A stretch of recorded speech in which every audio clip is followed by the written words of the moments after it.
The Engineers Without Borders is a yearly challenge presented by EWB Australia.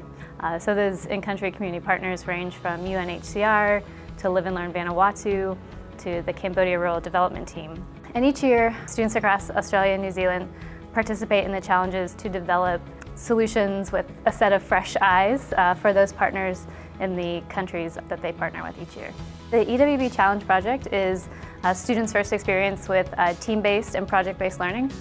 So we take a human-centered design approach and a systems thinking approach to engineering design, which I think is really beneficial to students in their first year because it exposes them to the people that are involved with engineering. So students really get to think about all the variables that go in design, so not just the technical aspects and the calculations. They get to learn about and consider the people that are impacted by their designs, the communities that get impacted by engineering design solutions, and it also helps them to integrate the context in which they're designing. After students' first experience with human-centered design and humanitarian engineering in the first challenge, they are offered an opportunity to participate in an international human-centered design summit. And so the design summit involves students going to countries in the Indo-Pacific region. So for example, our students have traveled to Cambodia and Nepal, and they've actually lived in the communities and helped develop design solutions or engineering solutions for the community members. So our students recently traveled to Nepal over their mid-session break, and part of the Unbound tour experience in Nepal was to help people living in remote communities help develop engineering solutions to make their daily lives easier.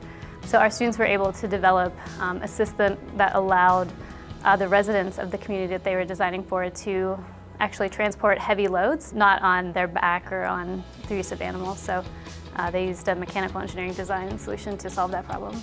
I think it's really important as engineers and training engineers from even very early on to really take a human-centered design approach to any aspect of engineering that you do, because when you really consider the entire system and how what you do as an engineer affects and impacts the people and the environment where people live, that makes you a lot better designer and a better engineer for your career.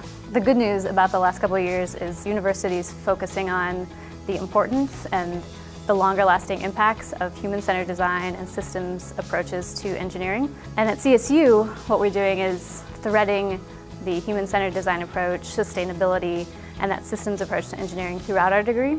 So it's really important, I think, to introduce students in the first year, but then also to carry that through their entire course degree, but also that will help them carry it through their careers. So, we just don't want students to come in thinking humanitarian engineering is designed for developing countries.